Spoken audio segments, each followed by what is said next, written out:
to accomplish in your life is coming through for you like gangbusters. I hope that you are experiencing the greatness that is inside of you.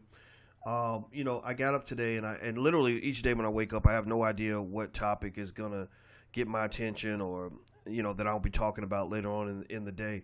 I can't say I premeditate any of these discussions, but today I was thinking about education. Education was on my mind. I think what stimulated this was I saw a third-party presidential candidate by the name of Jill Stein, who seems to be the most decent out of all the people running for president. She's not going to win, but she represents something that is reflective of what America should be and what America can be if we ever get our act together. Jill is she was I think the only candidate from what I understand who actually went on to Roland Martin's show. And I know Hillary Clinton interviewed with Roland, and when he did that ridiculous buck dancing situation where he was dancing, showing her how to do the wobble, and that just really irritated me because I think black people are not taken seriously because we don't take ourselves seriously. We see ourselves as entertainers. We see ourselves as people who are here to make white people laugh and feel good. And but this time he didn't do any dancing. He asked her some good questions, and she gave some good answers, and they were very interesting. Now, Rocky's saying that he can't hear me online. Can everybody else hear me? I see Paul Jackson can hear me because he said the wobble. He had a question mark. So, yes, he taught her how to do the wobble. And, I don't know how to do the wobble because I ain't got time to be wobbling. I'd rather be solving problems.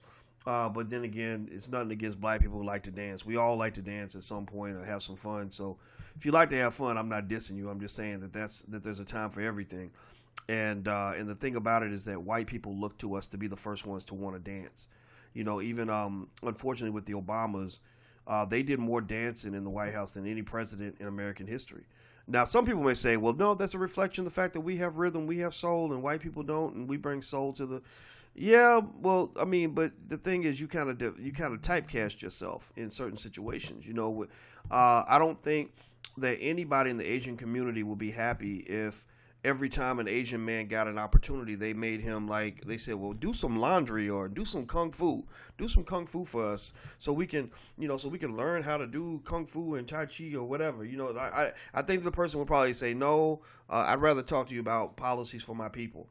I think that's what they would probably want to focus on. Eugene says, yeah, Tariq Nasheed might talk about you. That's absolutely true.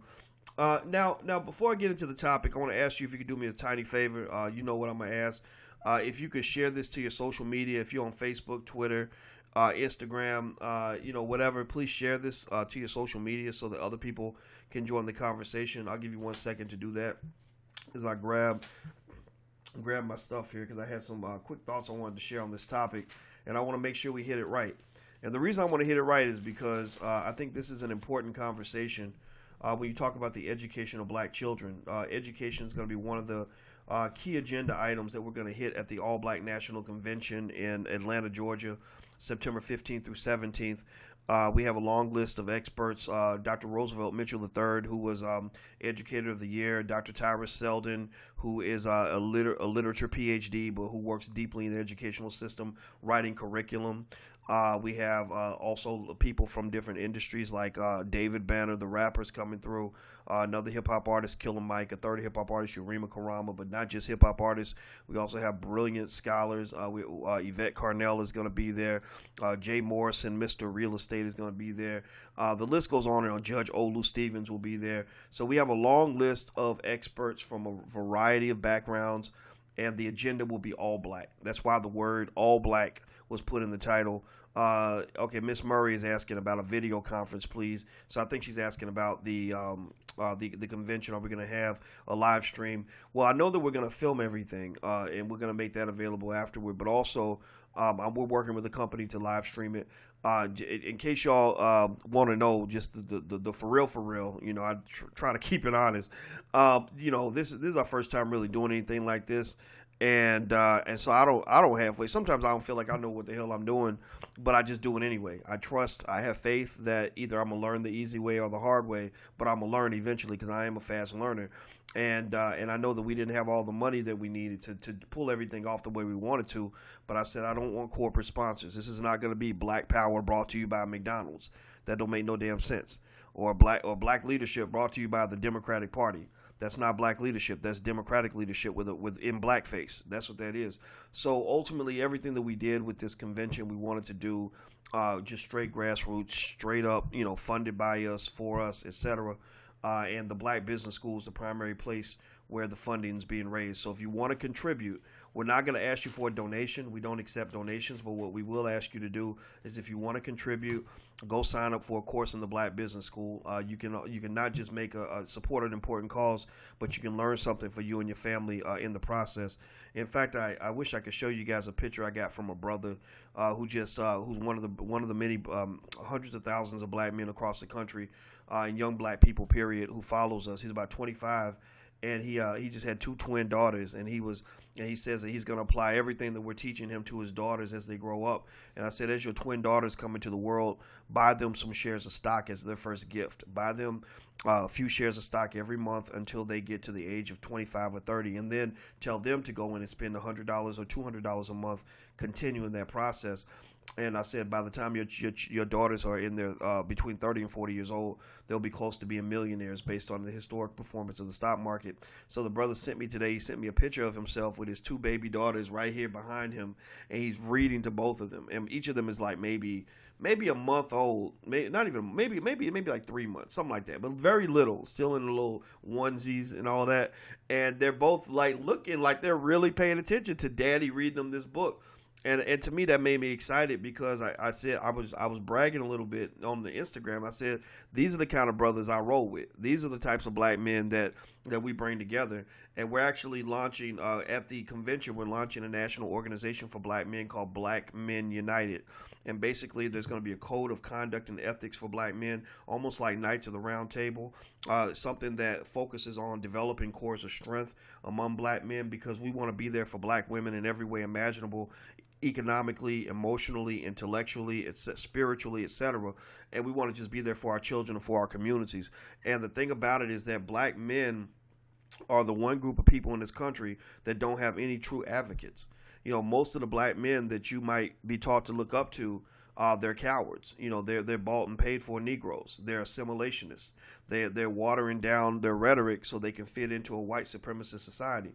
Because in many cases, when a black man sticks his head up in a certain way, he's gonna typically be subject to castration from say white female feminist groups who tend to think of black men as these uneducated, ridiculous Neanderthals.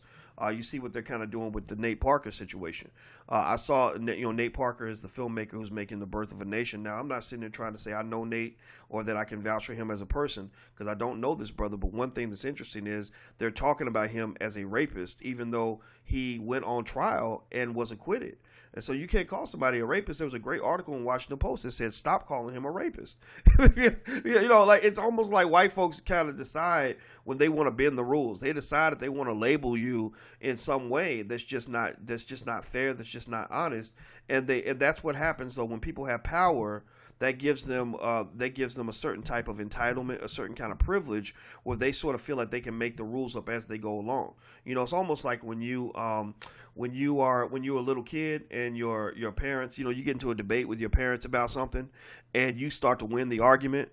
Then what do your parents do? Your parents say, "Well, it's because I said so." Right? So what they're doing is they're pulling out the trump card, the ace in the hole that they have, to basically say, well, I've got the most power. I'm the strongest one in this relationship, so you have no say at this point. And that's pretty much what white folks do to black people. You get to the point where you're like, well, wait a minute. According to the United States Constitution and federal statute 77456, Nate Parker was actually acquitted, and therefore you can't blah, blah, blah, blah. And then white people are like, okay, yeah, you win the argument, but it's because I said so. That's what they do. And that comes down to power. That's because power is the universal language that is understood by everybody, from the most intelligent people in our society to the most ignorant fools in our society. If you want to get an ignorant ass fool to pay attention to you, just exert your force and power over that ignorant person. They're going to understand what you're talking about in a second, right? And black men, because we've not trained ourselves to really coordinate strategically on a national level in really authentic and meaningful ways, we tend to be the most exploited. We tend to be the most mutilated publicly. In fact, there's a lot of black people who are afraid of being black in public, and I don't like that, and it doesn't mean that there aren't great organizations out here. I think that there, for example, you got things like 100 Black Men of America, which I think does a great job. But again, I think that we need other sorts of avenues for black men to unite in a way that's not overly committed to, say, a thug culture. It's not overly committed to an assimilationist culture. It's really overly committed to an empire building culture. In fact, it's really interesting because there's if you guys, any of y'all seen that show on Netflix that just came out called The Get Down? It's a really well done show. They spent a lot of money on it. I know Nas is one of the executive producers, and the acting's superb. And it basically takes place in 1970s the Bronx, in the 1970s, when Kool Herc and Grandmaster Flash and Africa Bambaataa were first getting established, creating hip hop, which would eventually transform the world. And there's actually two black male protagonists in the film that have very different life perspectives, and they have that debate about assimilationism versus empire building. One guy's like, "Oh, well, you trying to go downtown and be with the white folks, and you really think they're gonna hook you up? Like and he's telling it like he's saying the same things to him. I might say, he says, you think they're gonna really hook you up? They're gonna hook up their own kids and their own nephews before they hook you up. Your black ass from the Bronx, like you just gonna be their little porch monkey. You're gonna be their little puppet." Now, I don't think that's always true. I think that there are opportunities. I think broadening your horizons can be a good thing. But what he then flips on him is he says, I want to be a king. He says, look at Grandmaster Flash. He's a king. He's got a kingdom. Look at Africa Bambaataa. He's got a kingdom. Look at DJ Kool Herc and his section of he's got a kingdom. You want to be a king. Now, unfortunately, though, sometimes that mentality can lead to illegal activity, which I'm not really a fan of, because that can cause problems.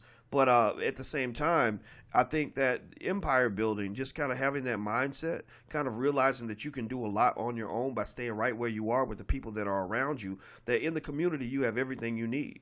You don't have to go across town to find fertile soil. You've got fertile soil right there all around you. And so anyway, I just think I thought that was a brilliant dialogue to put into this film. And and every time I see something like that, I'm always wondering if the director, I'm like, do I know this director? Has he talked to me? He might be listening to me or something, because this sounds too much like me. I felt that way when I saw the film Black Coffee. I was watching the characters and what they were saying. I said to my friend, find out who directed this movie, because I bet you the director is like one of our fans, like one of our supporters. And it turns out the director, named Mark Harris, he said, I reached out to him and I said, man, that was a great movie, brother. It's called Black Coffee. And he said, yeah, I've been your Facebook friend for years. He said, I comment on your page, but you never say nothing back. And so I felt kind of bad. If that ever happens and I don't respond, it's not because I'm being rude. It's because I just literally don't see it. I get caught up in what I'm talking about, and I can't really always catch everything. But anyway, I believe in building empires, because when you build empires, and you are strong enough to really fortify yourself and to defend your freedom, people treat you differently. There's the whole different way of getting addressed by the world when they know you got something of your own, when they know that you are sovereign. Black people have very little political sovereignty. We have very little intellectual and economic sovereignty, because we have not trained ourselves to have this. We haven't trained ourselves to think the way a nation thinks, when a nation is building itself and developing its institutions. And so that's what led me to kind of have this conversation about education today. So I'll dig into this a little deeper right now. Before I move on, don't forget, share this if you haven't shared it to your social media. If you will, please do that, or hit the subscribe button if you see one. I want us to remain connected. Also, if you want to listen to these podcasts via audio, say on your way to work, or you're trying to fight the man on the plantation, you need somebody in your ear that's going to boost you up, you can subscribe to our podcast for free at BoyceWatkinsPodcast.com. I couldn't remember the URL for a second. It's BoyceWatkinsPodcast.com. I also have the Dr. Boyce Watkins app, which you can download on iTunes, not iTunes, but if you have an iPhone or an Android, you can download it. Just search in your apps and search for Boyce Watkins, and you can download it. That way, whenever I do anything new, it'll pop up on your phone. And then the last thing I want to mention to you is the All Black National Convention. If you want to know about the All Black National Convention, visit allblacknationalconvention.com. Now that we got that out of the way, let's let me go ahead and kind of break this down for you in terms of this education thing. Now, let me explain to you why I decided to have this conversation about education. I've been an educator for a while. I've been teaching college students since I was 22 years old. I have thought deeply about what it means to learn, what education really means at its core, without really thinking about it in terms of the constraints of a formal system. Most people think about education as a process where you go inside a building and they have all these experts that are teaching you over a certain period of time. So we go to school and we think we're educated, but really there's a difference between going to school and being educated. There's also a difference between education and relevant knowledge. A lot of black people, some of the most uneducated people I know are actually the people who went to school the longest, or in terms of people that really have their heads filled with all the wrong stuff. The only thing worse than not knowing anything is to have your brain space already occupied by all the wrong information, by the whole, the wrong world perspective. The educational system we know is built on an undeniably racist, white supremacist foundation. We know this. And so therefore, when you are overly committed to what you're being taught in this system, you unfortunately may be inadvertently overly committed to white supremacy. Now, with that being said, I've thought carefully about what education would look like and what I would do if I had a new child, and I was thinking about how I was going to educate my child. What I would think about it in terms of education is this. Number one, I wouldn't have my kids in these schools. I would take my children out of these public schools. People think that it's hard to do. They think it's impossible and I can't do it. I can't, and really that's a confidence issue. You see, white folks, racist white folks, those who are committed to this white supremacist system, they've really broken your confidence down to the point where you don't believe that you can educate your own children, but you believe that they can educate your children. You don't believe that you have the ability to create your own job, which is probably one of the most critical things that you should learn how to do as a black person. I am vehemently offended by just the mere suggestion that there are things that white people can do that I can't do, that we can't do as a community. It's very, very strange to me. It's really weird. It's almost now. I want you every time you're tempted to believe that there's something black people can't do. I want you to ask yourself, well, can white people do it? And then ask yourself, well, why is it that I believe they can do it, but I don't believe I can do it? Or why is it that, I will go and because I really believe that going to college is the American dream, I'll go give $100,000 on my hard-earned money to a university that's run by white people that doesn't hire black people, doesn't admit black students unless they dribble a basketball or throw a football. And I don't support institutions in my own community that give me relevant knowledge. And we have that problem at the black business schools sometimes where somebody will literally tell me that a class where we charge $200 a month, that's too much.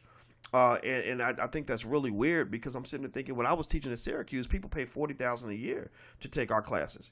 So it's almost like we're trained to think about things one way when really all the opportunities are on the other side of the room. Like football. You ever seen a football? Anybody? I don't know if anybody's a football fan, but one of the funniest plays to run in football is when you stack all your players on one side of the field, and they think all the action's happening on one side, but you got another person going to in the other direction, and that person runs all the way down the field and scores a touchdown because it looks like all the activity is occurring on the left side of the field when really the sprinter has taken off and gone to the right side. That's one of the oldest plays in the book. It works when you're like 9, 10, 12 years old. It don't work in the NFL. The NFL coaches are too smart for that. But I think about this white boy I knew. There was this white kid I knew named Emerson Sparks.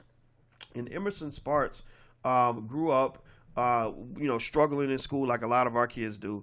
He struggled because he was too smart, like a lot of our kids are. And the teachers didn't know what to do with him. So his parents took him out of school. And they took him out at about the age of 11. And here's what they did. His parents, they were liberal, very hippie. They were white folks, very kind of just loose, laid back, whatever. Okay. And they what they did was they didn't make too many rules for him. What they did was they said, we don't really care what you study, but we want you to read. We want you reading every day. So we want you studying a new subject every month. You can pick the subject as long as you're studying something. We want you to write on a regular basis, write an essay at least 2 or 3 times a week on people that inspire you. And that was pretty much it. They just wanted him to be inspired, and they wanted him studying. And so he was studying. They were worried for a while because he was studying weird stuff. He was studying like astrology and paranormal activity. And then he started studying Harry Potter. He started reading Harry Potter books. And, and his parents were like, well, I guess that's the deal we made. And here's the crazy thing. So when he was about 15, Emerson started a Harry Potter website. And this website became the number 2 Harry Potter website in the world. And so and that's amazing. I mean, when you're the number 2 site in the world on a multi-billion-dollar industry, you're going to make some money. Emerson was making probably, I want to say about $250,000 a month by the time he was 15 years old. So he's making millions of dollars a year. And he didn't go to college because he went to college for a year. It was boring to him. And he said, I'm just going to go run my business. So now Emerson runs a business in Chicago, and he makes, several $1 million a year. But money's not that important. I had lunch with Emerson once, and you wouldn't even guess that he was a millionaire by the way he dresses. He wasn't trying to be flashy. He just wanted to do what he loved every day. And so what I would say is that I paid attention. I said, wow, this is interesting. I've seen this happen with black children as well.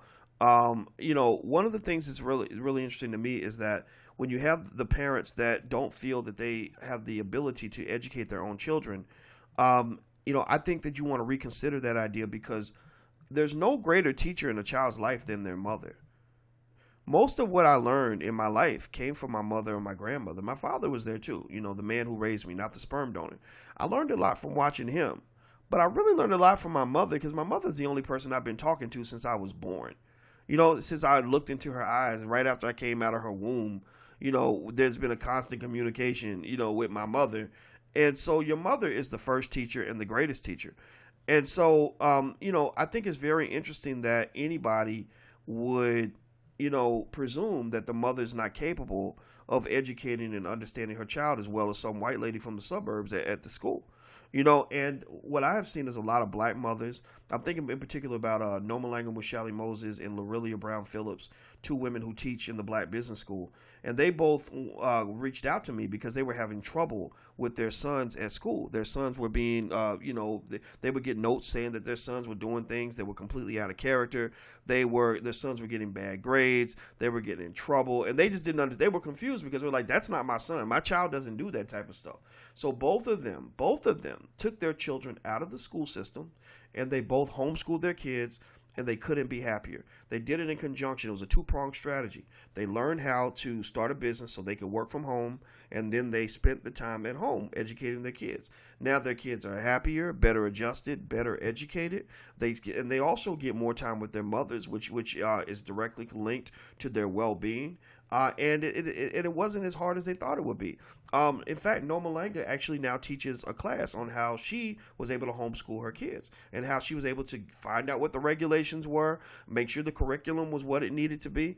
And I've met her kids. Her kids are beyond their years now in terms of education level. When you educate your child by yourself and you're spending that kind of quality time and you're mixing love with knowledge, your child eats that up, that your child easily, seamlessly integrates into that because it's a more natural environment for them. And what happens is they don't just keep up, they end up excelling. If my parents had done that with me, if I could have been taken out of that hostile school system, which was more focused on disciplining me than actually teaching me, and I literally was able to sit with my mama every day and my daddy or one of the other and learn from them every day, oh my God, I would have been a stellar student. I would have loved learning. I hated school. I hated school with a passion. I get up going to school every day. I felt sick because I didn't think of school as a good thing. And so I almost missed out on the chance to be whatever I am now because I thought school was a torture chamber. Andrew Frazier says, my son goes to University of Dayton. He received a 4-year scholarship. Congratulations. He's in his junior year now, taking up finance and economics. You don't support these kinds of universities. No, actually, that's not true at all. I think that university education is a wonderful supplement to relevant black education. The mistake that I see people make is twofold. One, I see people go too deep into debt to send their children to college. If the student loans are more than $30,000 or $25,000, I wouldn't do it. I would literally take that 25,000 and put that into learning how to start a business. They have outstanding entrepreneurial programs on the internet that will cost you about $5,000 to $10,000 max, where you can learn directly from people who have made $10 million a year. Why would you go and learn from a professor who never ran a business when you could spend $1,000 or so, 2,000, 3,000, whatever, learning from entrepreneurs who have made millions of dollars, who know exactly how to do exactly what you're trying to do? That's the key. It's all about knowing where the knowledge is at. Universities are one place where you can get a certain kind of knowledge, but it's a very expensive place to get knowledge. It's the most expensive place in the world when it goes. This idea of going 90,000, 80,000, 70,000 in debt, that's interesting, because it's almost like you put yourself out of the game before the game even begins. You got people out here that got a mortgage and no house. Got a mortgage. How you gonna have as much debt as a mortgage, but you living with your parents? Like, that's crazy to me. And I mentioned this before. I mentioned it again. I don't know if y'all know this, but the millennial generation under the age of 35, this is the first generation in American history that is expected where the median person of this generation is expected to actually die in debt. They will never get out of debt. Never get out of debt. They're going to literally grow old in debt because they're just going to give up, because the economy does not sustain the ability to repay $70,000, $80,000 on most people's salaries. So you have to be strategic in terms of how to do that. Here's what I want you to kind of understand. Look, first of all, if you are afraid of homeschooling your kids and you want to learn how, Noma Langa's program is great. The URL to find out about the program is theblackHomeschoolGuide.com. Somebody please type that in so other people can see the URL. It's don't forget the THE, theblackHomeschoolGuide.com. So she gets the first month away for free, so you can make sure that she's not a fraud or whatever. And she will teach you for a very low fee exactly how she homeschools her kids, exactly how she sets up her curricula, exactly how she does everything. And it's a great class. Also, what we're trying to do is utilize technology to develop schools online. We want to build brick and mortar schools, and we got the money. The money's available. That's the good news. The bad news is that the money's still in y'all's pockets, because we have to convince black folks to believe in what we're doing enough to be able to support financially.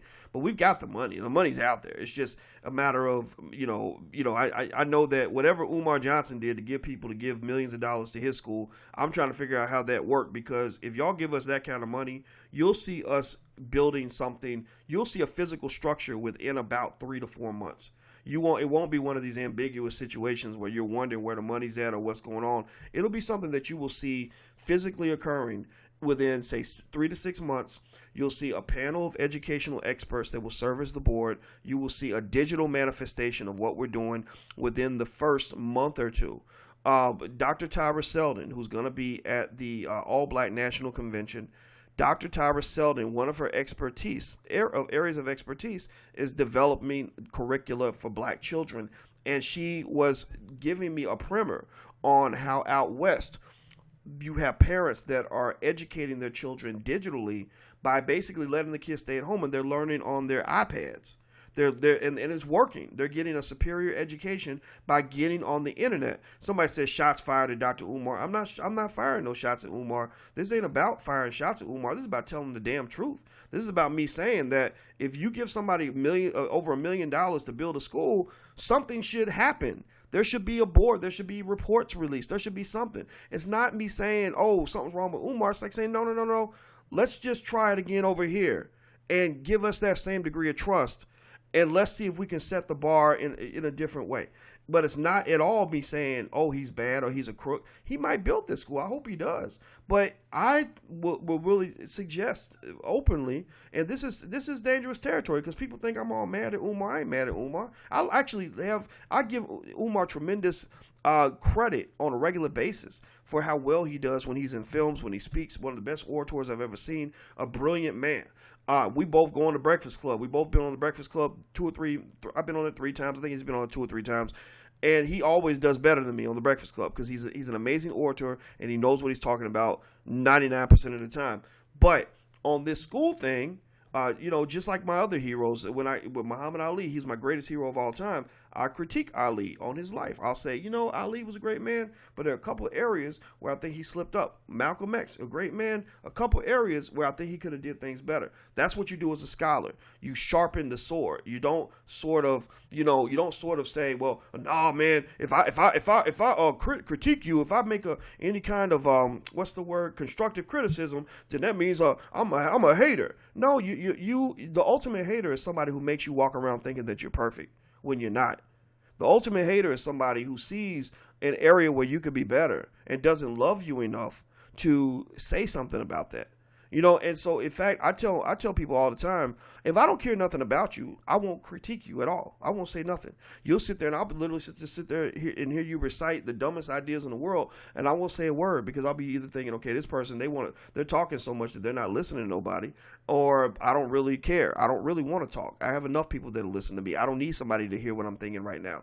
And so basically, in this situation, it's not so much love for Umar per se that drives me to really talk about this issue openly. It's more so because I like Umar. I respect what he does. I think he's very good. But do I love him? I don't know the brother enough to really have that kind of interaction with him. But I love black people. I love black people. And so my love for black people requires me to sometimes walk into dangerous, weird, awkward territory where somebody's going to always accuse you of being a hater because you said something that was less than pristine. And that's the problem. That's what drives me crazy about being in the public sphere, because you got some people out here that are so sensitive that if you critique them on one tiny issue, they act like you attacking them. I'm like, what are you talking about? I get critiqued all the time. I work with Tariq Nasheed all the time. Tariq has criticized me several times, and I just laugh it off, or I'll just hit him up and say, hey, man, what were you talking about? What you mean I did that wrong? And that's it. We agree to disagree. Like, okay, that's your... Yvette Carnell criticizes me on a regular basis. Yvette Carnell thinks that some of my ideas about wealth are crazy. We have a very different point of view on a lot of things. She even attacked Farrakhan, and I love Farrakhan. So when she attacked me for supporting Farrakhan, I attacked her for attacking Farrakhan. But when I see Yvette, I give her a hug. I love her, and I support her 100%. So... again, that's where I sometimes misalign with certain segments of the black community, because I love my people, I really do. But y'all got to quit being so damn sensitive. Y'all got to stop thinking that a constructive critique is hater, like a hateration, and also that every relationship must be destroyed because somebody stepped on your damn shoe. That's what it is. It's like that nigga stuff. Excuse my French. It's like that stuff you see in the club. Oh, that motherfucker, he disrespecting me. I'm a kill his ass. No. Somebody steps on your shoe, you talk it out, you figure it out, right? So ultimately, at the end of the day, if you want to be real, you want my honest to God perspective on Umar, Roland Martin, and Tavis Smiley, 3 guys that really don't mess with me like that because I've said things that they didn't like. I think that the big mistake that they're making is not realizing that we're better off when we work together than we are when you decide you want to just sort of run off in a corner because somebody done stepped on your shoe, or somebody said something that was less than loving, or less than stellar, or less than perfect about you, and somehow you get all sensitive about it. Y'all can criticize me to the end of time. And I'm going to tell you 2 things. Number 1, if you're right, I'm going to think about it, and I might be like, you got a good point. I probably do that. I probably do mess that up. Number 2, if we disagree, I'll be like, okay, let's just agree to disagree. Let's keep it moving. We all love black people. Let's keep going out here fighting for black people. Let's work together instead of working apart. That's it. So honestly, I can't really think of anybody right now off the top of my head where I got so mad at them that I just said, fuck that motherfucker. I'm not talking to him no more. There's not a single person in this world I can think of. Seriously, I'm really trying to think about anybody who's criticized me where I wouldn't talk to them if they called me on the phone or wanted to work with me. None. There's nobody. Nobody.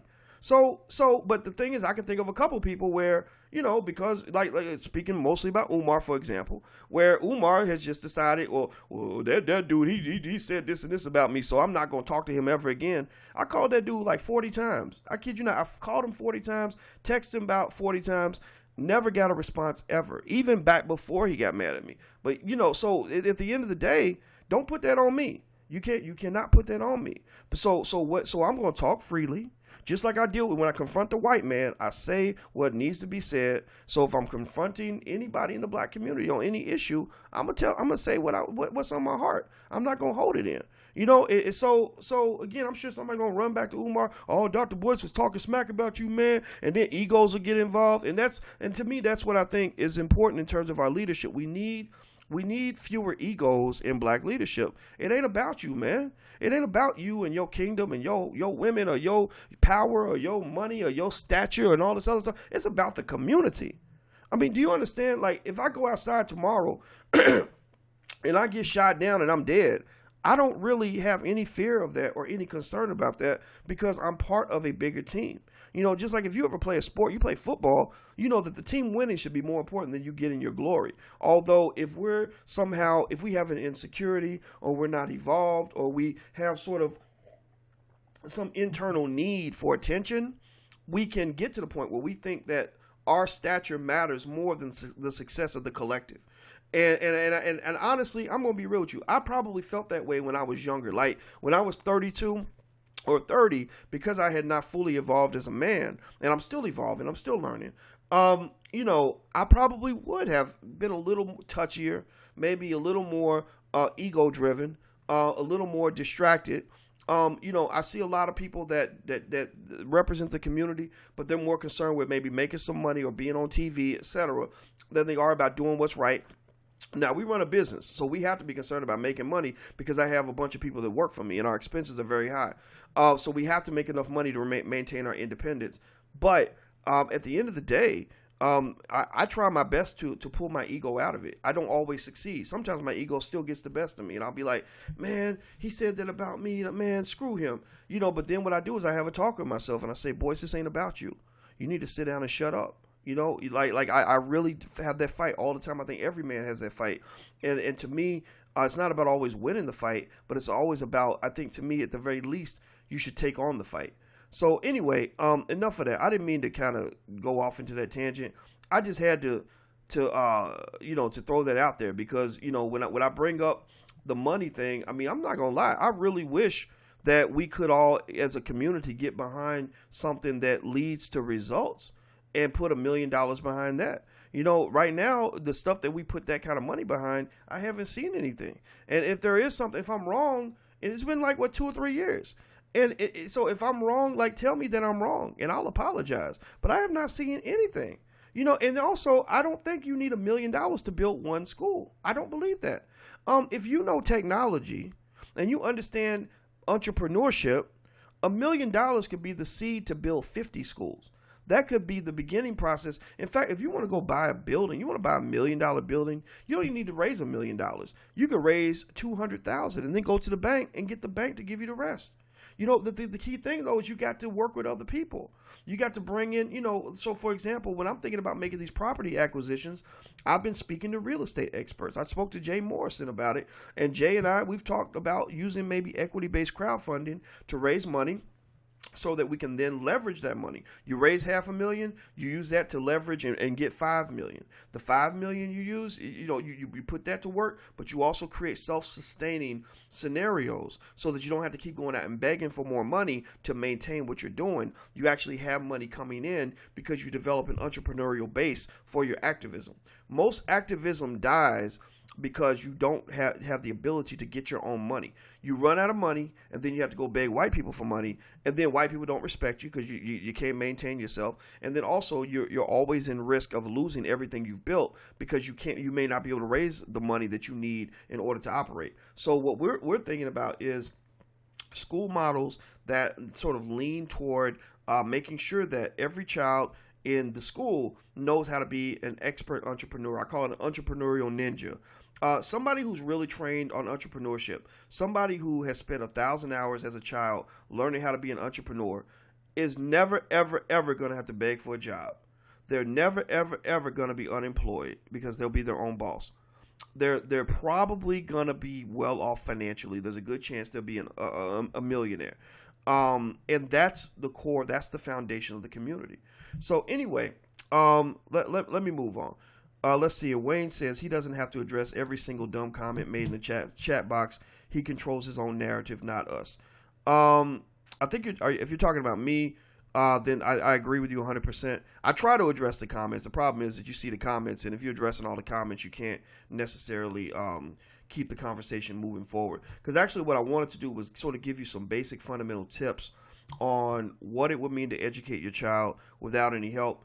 Before I get into that, let me mention the sponsor of the podcast, greatblackspeakers.com. Greatblackspeakers.com is the largest black-owned speakers bureau in the country. They're certifiably black-owned. They have 250 African-American speakers, from Taraji P. Henson to people like me, people like Hill Harper, etc. So if you're interested in becoming a speaker or booking a speaker, visit greatblackspeakers.com. Also, I have a really great class on motivation, goal setting, time management, overcoming obstacles in the Black Business School called Black Keys to Greatness. And you can find out more at blackkeystogreatness.com. That's blackkeystogreatness.com. All right. So anyway, here's basically, I thought about this for a long time, and I was thinking, if I'm a parent and I don't want my child at school, and I want to educate them myself to make sure that they're ready to take on the world, how would I approach that, just from a comprehensive standpoint? Well, first and foremost, there was a time where you had to travel to get access to a university. You had to pay money to get access to a university. Now you have access to a university right here. You have a university on your cell phone. The greatest university in the history of the world is called Google.com. You can literally find almost anything that you need to know right there on the internet, right there on your phone. And that's the first thing that I want you to understand. Second of all, in terms of, what we need to learn, the way I kind of channel that is I think about what are we going to apply when we become adults? What is it that we're going to think about on a daily basis? What are the things that are going to affect our choices? What are the things that are going to affect our options that we have in life? Well, if you think about it, when you become an adult, what do you need to know how to do? Well, you need to know how to read, so you can read stuff and comprehend it. That's very important. You need to know how to write, so you can communicate, so that when you start a business and you're trying to make a proposal, it doesn't sound crazy because your grammar's off and you don't know how to communicate or whatever. You need to know Black history. You need to know something about yourself other than Christopher Columbus came over here and discovered America, and Abraham Lincoln freed you, and then there was Martin Luther King, and then you had a black president. The end. That's kind of how Black history tends to go, in a lot of schools where they're feeding you a pack of lies. You need authentic Black history. What else do you need? You need mathematics. You need the ability to count. You need the ability to add, subtract, multiply, and divide, and do maybe a little bit more than that, so that you can do a couple of things, so you can solve problems. How many of y'all on a daily basis find yourself constantly solving problems? Think about that for a second. I want you to think about that. I'm gonna wait for your comment.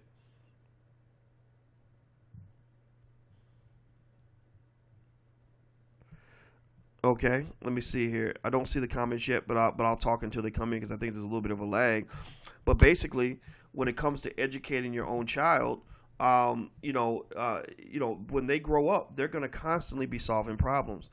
And the blacker they are and the maler they are, when you talk about black males, the more problems they're going to solve. I mean, I know brothers where every day all they're doing is solving problems, right? And so mathematics is important, because math gives you the ability to solve problems. Having your son or your daughter play chess affects how they perceive everything, from dating to career choices to real estate to business to getting the laundry done before they go to the grocery store, which is after they pick up the baby, which is after they got to go paint the bathroom, right? You are constantly analyzing and breaking things down and putting things together. And some of the people who struggle the most in this world, in my opinion, are people who can't solve basic problems, because they were never taught how to think. They were never taught how to critically analyze. The most valuable thing, I didn't realize this until I got a little bit older, but the most valuable thing I ever learned in my life, or the most valuable experience I ever had, was being a college math teacher. I taught calculus and all kinds of other stuff. I don't remember all the math classes I taught when I was at the University of Kentucky. But, teaching math and studying math at the highest levels was the best thing in the world for me, because I now every day I'm like, wow, every day I'm solving problems. I'm always figuring things out and pulling things together and putting puzzle pieces together. And so it was so the best skill I picked up was, what I learned from math. Seeing them. You ever see, you have people that have a fear of like word problems. They feel overwhelming, but people who become good at word problems are people who, first of all, you don't panic.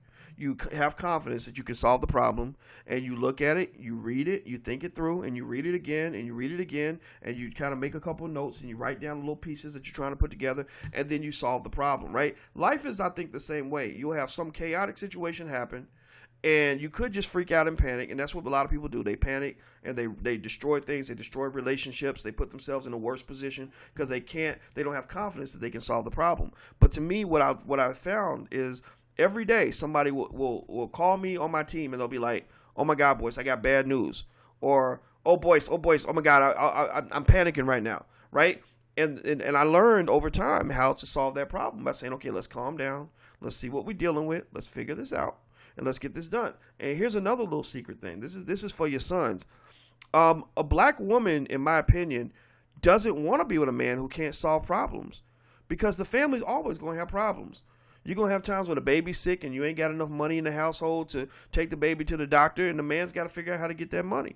You're going to have situations where other emergencies in the family are going to come up, and you're going to have a problem. And I don't think I think this is why women naturally gravitate towards smart men, because I don't think a woman wants a dumb man solving problems when the family really, it becomes dependent upon him to figure out a solution, right? It doesn't mean that the mother can't help out. Absolutely. But what I have found is that that black women just don't want to they don't want to trust or have to have confidence in a stupid man, right? So, at the end of the day, the ability to solve problems is absolutely critical, especially for your son. Now I got to start this feed again on Facebook. It looks like it went out. So, it looks like it's not. Okay, there we go. Here we go. Okay, so I'm going to just restart it. So give me 1 second. All right. So anyway, moving on. And actually, while I do this, I'm going to actually tell the people on the feed to refresh their page so they can see it again. So while I do that, if you can share on your social media, please do. If you also have not picked up a free e-copy of my book, It Takes a Village to Raise the Bar, you can get a free e-copy at drboycewatkins.net. That's drboycewatkins.net. Also, if you haven't checked out our wealth building program for kids, we have an awesome wealth building program for children at blackmillionairesoftomorrow.com. That's blackmillionairesoftomorrow.com.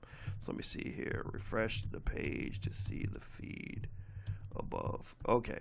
All right. Good. Okay. So I told everybody on Facebook to refresh the feed. Okay. So let's go deeper. Let's see. So we talked about the things that you would need to educate your child. So we've got reading.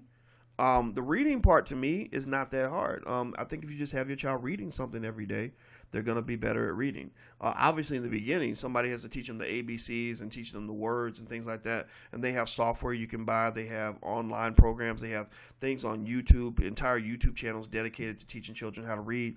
So, I think that is, once you get that kind of established at that point, it's a matter of making sure they're ahead of the curve by reading consistently. I see a lot of children in our communities who struggle because they're not reading consistently. And this is partly obviously due to the failing school system, but I think we got to understand that this system is not one that's failing. It's one that was designed to leave your child in the gutter. It was one that was designed to never educate your child. So I want you to make sure that you don't sort of constantly spend your life in a consistent state of confusion where you're like, well, wait a minute, I thought white people liked us. I thought white people want to help us. No, they don't. They don't want to help you. They don't care about you. They probably want to destroy you. A lot of the shootings that happened in Chicago, I had a brother who was a former. He said he used to bang a little bit, but I love the brother. He's one of our most loyal followers now. And because sometimes even the brothers who join the gangs, they're the smartest brothers out here, the strongest. And I said, so where are all these guns coming from? I said, last time I checked, we don't make guns in the hood. I said, so how does a 12-year-old kid get a hold of an AK-47 or whatever, And he said, well, to be honest with you, Dr. Boyce, he said, sometimes you go in the alley and there'll just be a box of guns just waiting in the alley and nobody knows where it came from. And that doesn't surprise me. You know, there is a genocidal plan for black people and black children, and I think that you have to, if you want, the sooner we realize that and accept that idea, the better off we'll be, because then we'll know that we're not dealing with a friend, we're dealing with an enemy in terms of, you know, what we're kind of up against. So you got reading, having your child read every day is very important. Writing, tell your child, get your child to have a journal. Like, so if I was educating my own child, I wouldn't necessarily tell them exactly what they had to write. I would teach them about grammar and writing structure and have them, you know, watch videos online from English professors. There are professors out there that teach grammar. But also, I would just have them write all the time. I became a better writer, not because of what I learned in English class. I got F's in English every single year. I became a better writer because I started keeping a journal. I would just write about everything I saw, things that were happening, things that were going on, about my friends. And what I found was that journaling actually helped me to do a couple things. One, it gave me a more accurate record of my life. I actually learned a lot about life by journaling, because I could go back and look at how much my life has changed in the last year, and I learned how much we forget. The reason that you ever hear people say that time goes by really fast, they're like, man, like it seems like just yesterday that we first got started, now here it is 5 years later. The reason it seems like time goes by fast is because you forget a lot of stuff. You forget tons of stuff that happened to you. And if you were to actually document a lot of the things that you saw, everything you did on a daily basis, you would realize like a lot happens in your life. You just forget most of it. The other thing too is that it gave me, it was like therapy. It gave me the ability to understand my feelings. I could write some of my feelings out, and I would work through those feelings. I could, process everything about my past, present, and future. It gave me much better analytical skills, and I talk about that actually a lot in my Black Keys to Greatness class at blackkeystogreatness.com if you want to sign up for the class. It's a great class. We have 303 students in the class, and it's all about life. It's part of the Black Business School, but it's not about business. It's not about wealth. It's just all about life. It's all about how to manage your time. I've always treated my time like money. I don't let people waste my time. I know I've gotten really good at eliminating distractions, whether that means just turning off the phone or getting rid of certain friends who were kind of impeding my progress. I've gotten very good at overcoming obstacles in terms of, contextualizing so-called failures as learning experiences. And what I found was that learning, doing these things, getting these sorts of skills, that's what's helped me to become successful. Because if you have a certain worldview and a certain ability to cope with the world, in a certain kind of strength about you, then you can learn whatever you need to learn. If you want to be a doctor, you can learn how to be a doctor. All you do is just start studying and just don't stop. If you want to learn how to learn the law and become a lawyer, okay, you can figure that out. And it's all about what sort of internal engine you build. Now, the last thing I'll throw in there, so we talk about reading, writing, math for problem solving, so you can count, and so you start a business, you ain't gonna get robbed. The last two areas will be Black history, so that nobody's lying to you. And Black history should be taught by either Black people or people who have been trusted to give you the truth. And then finally, the fifth thing is how to start a business. How to start a business will probably be the most important thing that your child will ever learn, because there will probably be some point in their life, based on the odds and the studies, there are going to be some point in their life where they're pissed off about their job, where they want to quit, where they hate their boss, they feel like they're being mistreated, and they need to have an option, but they're going to be stressed out because they won't feel that they have a way out. There was a study that was done on lab rats that determined basically that when you put rats in a stressful situation and you don't give them a way out, they become more depressed. But when you give them a way out, when they have options, they're far less likely to be depressed, because they know they have the tools to fix their situation. So many Black people who are depressed and suffering from various forms of mental illness that are stress-induced due to racism, because racism makes you crazy, many of those people feel that way because they don't have a way out. There's nothing worse than to get up every day and feel like you've got to do this because some white man has his foot on your damn neck. Where you have no options. You don't have the financial options or the flexibility to make a move. You're stuck in maybe a bad marriage and in a place you don't want to live, doing work that you hate, and you don't feel like you're able to get out of that situation. And the thing is that an ounce of prevention is worth a pound of cure. And people that have analytical skills, people that are taught these things as a child, problem solving, they gain the analytical ability to think several steps ahead. So they prevent tragedy before it happens. You got two types of people in this world. You got reactive people who struggle, and then you got proactive people who tend to prosper.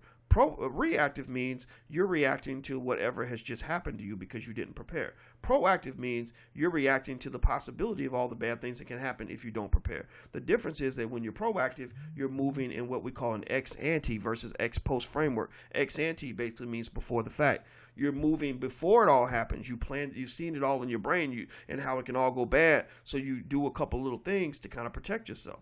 But reactive means you're marching through life like a blind zombie because you never learn how to think analytically, and you're not encouraged to do so. And so therefore you just make one instinctual move after the other, and then next thing you know, you find yourself at the bottom of the lake. Because you are not thinking about your next move. You're just moving step by step without any sort of processing of how this is going to play out for you.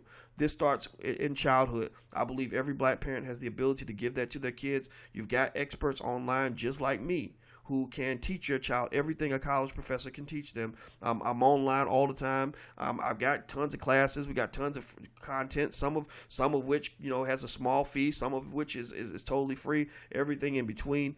You've got a ton of people out here, a ton of resources. Never think that you don't have what you need to educate your own child. So that's the main point I want to make to you today. If you want to know what resources we have in place, things that we've owned, things that we've built to kind of help with that process. Because two things I want to do is in my life is I want to keep developing resources for black people to do two main things: educate their own children and create their own economies.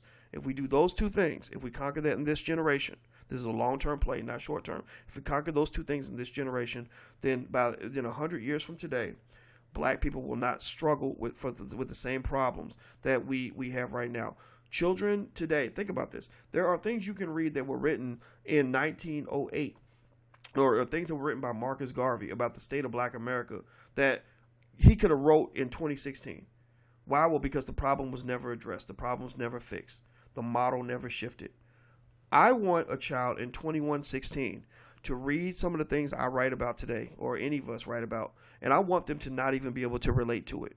I want them to say, wow, y'all really had it bad back then. I can't even imagine that life, right? That's what I want to see, and I know that that's possible for us. All we got to do is plan and prepare. So if you want to know about some resources we have in place, you can get your pen out and write these down. One is we're developing the blackhistoryschool.com. We're getting history experts from all backgrounds to teach classes and develop films and modules and curricula and everything on black history. We want it to be a one-stop shop for anybody that wants their child or themselves to be educated on everything in black history. I'm participating. We're creating a series called The Secrets of Black History That You Were Never Taught in School. I'm narrating this. And so the blackhistoryschool.com is one. Don't forget the THE. We also have the blackrealestateschool.com. The blackrealestateschool.com is run by Andre Hatchett, who will be down at the All Black National Convention. He was 22 years old. Andre wanted to be a homeowner in New York, one of the most expensive real estate markets in the world. Andre was making $15, $20 an hour, and he saved up enough money to buy his first home at the age of 22. So don't let nobody tell you that you're too broke to buy a home. He did it at the age of 22, making $15 an hour. That's theblackrealestateschool.com. We also, of course, have theblackbusinessschool.com, where we've got about 15 classes for children. We have things for women. We have all different kinds of courses that will teach you everything you need to know about business, wealth building, everything else. Another resource we have is if you want to learn how to homeschool your children, visit theblackhomeschoolguide.com. The blackhomeschoolguide.com teaches basically how to homeschool your kids. Nomalanga Mushali Moses teaches that class, and basically what she did was she made a transition to become an entrepreneur and a homeschooler in order to make sure her kids were protected from the school system. So those are some things that we have in place to help you on your journey. Also, if you haven't subscribed to the podcast, you can subscribe at BoyceWatkinsPodcast.com. You can also download the app if you want on the iPhone or Android. Finally, if you want to follow us via text, just text the word Boyce to 31996. Text the word Boyce to 31996. And also, if you want to come join us in Atlanta for the All Black National Convention, go to allblacknationalconvention.com. That's allblacknationalconvention.com. So I've done a lot of talking. I'm starting to lose my voice. I see somebody typed in Millionaires of Tomorrow. That program is the wealth building program for kids. That's at blackmillionairesoftomorrow.com. That's blackmillionairesoftomorrow.com. All right, guys, I'm getting out of here. I am exhausted, and I had to take this little break to talk about this education thing because it was on my mind. With everybody debating education and saying what's it going to take to save our schools and save our kids, I really just think the conversation is happening, within the wrong framework. For Black people, the conversation needs to be one that centers on a more comprehensive approach to educating our kids, not one that sort of focuses on how we can take these raggedy ass models and make them better, because these models don't work. 20 years from now, Black kids will still be getting screwed in inner city schools. That ain't gonna change, no matter which white person you put into the White House. So I'm out of here, guys. I love you very much, and I appreciate your support. I'll never take you for granted. I appreciate everything you do for us. Thank you.